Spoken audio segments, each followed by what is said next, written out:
तो यही बुढ़ा है जो जेल के अंदर बंद था। कौन है तू? तो कौन है? जुबान लड़ाता है। जुबान लड़ाता है।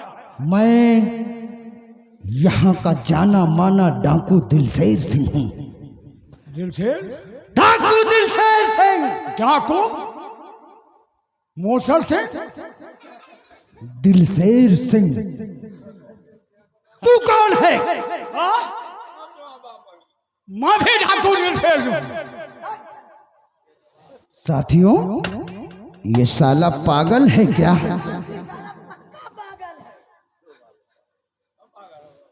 इसका दिमाग नहीं काम कर रहा है। साथियों, एक काम करो, इसको अपने कब्जे में करो, अपने कब्जे में करो।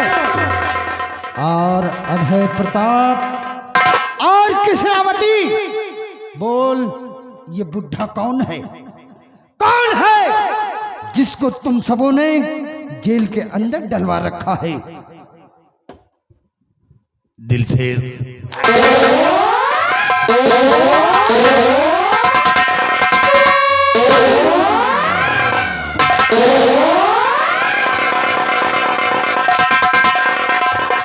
बोल। ये कोई और नहीं है बल्कि महाराज चंद्रमणि है। क्या? ये महाराज चंद्रमणि? हाँ हाँ, ये पागल हो गए हैं। साथियों, इसे निगरानी में रखो। पागल है, इसका माइंड काम नहीं कर रहा है। अभय प्रताप सिंह, क्या कहा? ये यहाँ के सम्राट हैं, यानी कि चंद्रमणि। पागल हो गए हैं, इनको जेल के अंदर डलवा रखा है। तूने इसका इलाज नहीं किया, इलाज नहीं करवाया।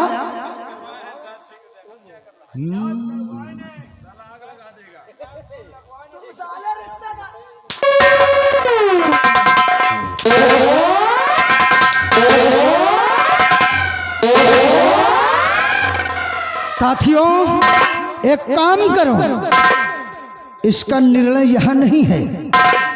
इस पागल बुढ़े को भी अपने साथ ले चलो, आहिनी अड्डे पर ले चलो, और वहीं पर हम इससे कुछ पूछताछ करेंगे।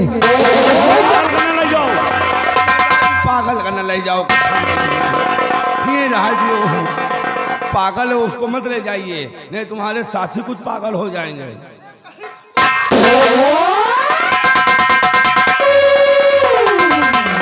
अभय प्रताप सिंह, आज तो ये डाकू दिलशेर सिंह जा रहा है, लेकिन आइंदा अगर फिर आया तो तुम सबों की मौत।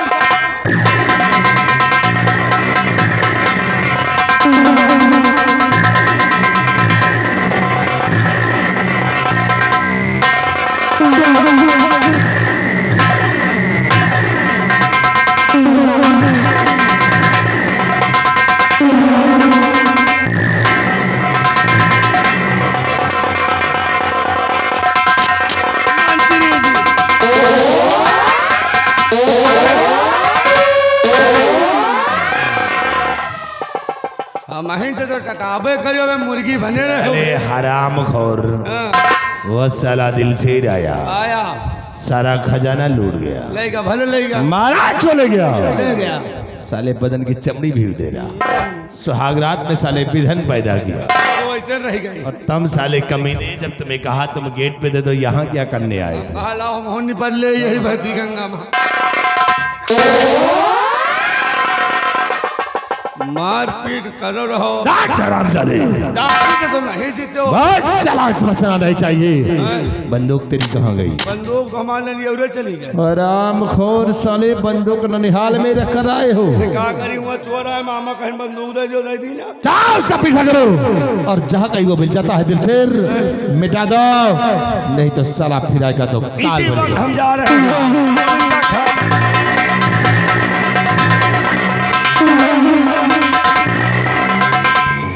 हरामखोर कहीं के, केवल यही पर बोलना जानते हो। ओ या डाकू दिलशेर, और मेरी नजरों के सामने से मेरे पिताजी को लेके चला गया। हराम खोर, खाली के खाली रह गए। राम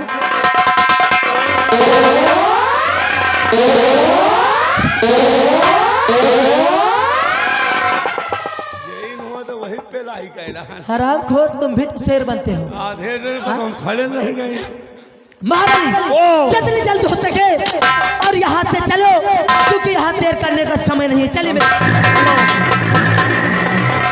चलो चलो, अब 2 जने का मौतो है। हम तो कहे जो वाजे डाकू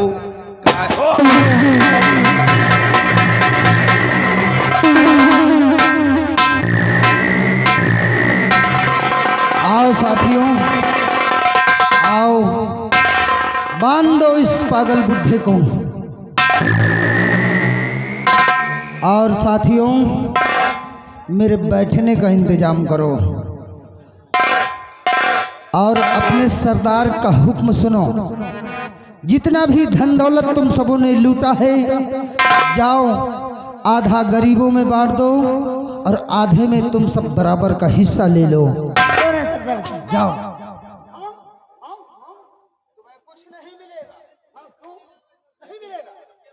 सरदार जी, मैं खजाना लूटते समय मैं क्या देख रहा हूँ कि अलमारी में मुझे एक पत्र मिला है। सरदार जी, सरदार जी, हाँ सरदार जी, देखिए इसमें क्या लिखा है। एक बार इसको पढ़कर मुझे बताइए क्या लिखा है। देखिए इसमें क्या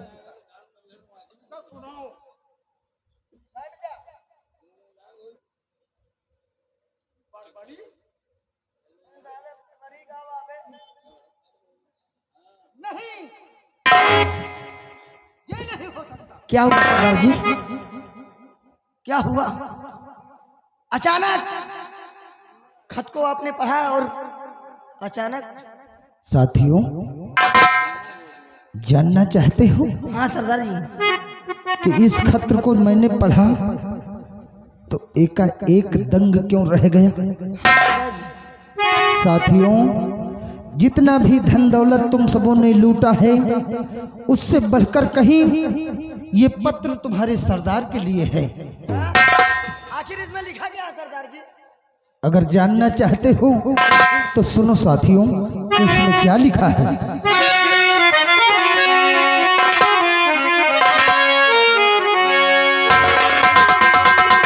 कि पत्र लिखा मजमून ये, और इस खत के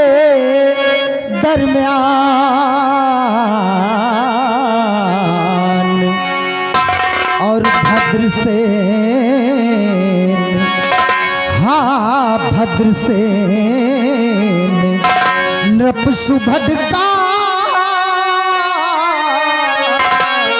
अंडमांड अस्थान।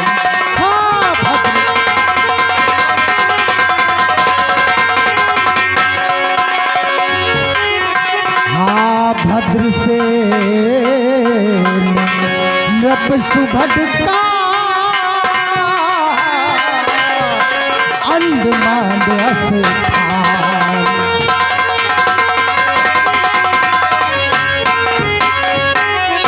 अंडमान स्थान बसा सागर के निकट मझारी। अंडमान स्थान बसा और सागर के निकट मझारी। और मधु मंजरी, हाँ मधु मंजरी एक बेटी है, राजन को अति प्यारी। हाँ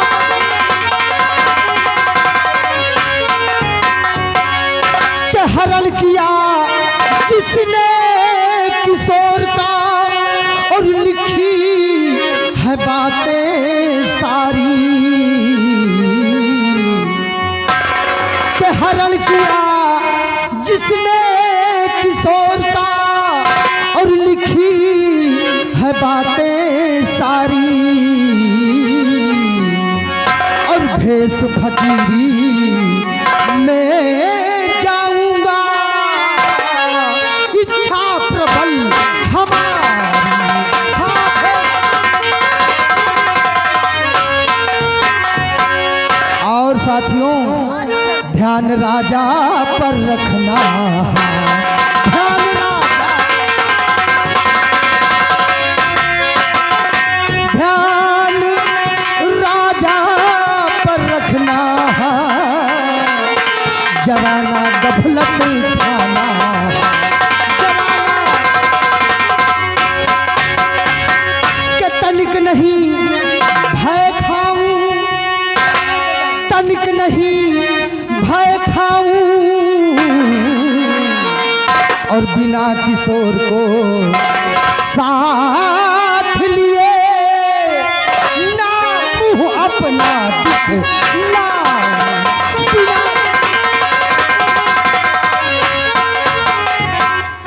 साथियों मैंने जिसके खातिर अपने फूल जैसे बेटे को मौत के घाट उतार दिया, नामो निशान मिटा दिया, अपने इन्हीं हाथों से बलि का बकरा बना दिया, आज वो जीवित है।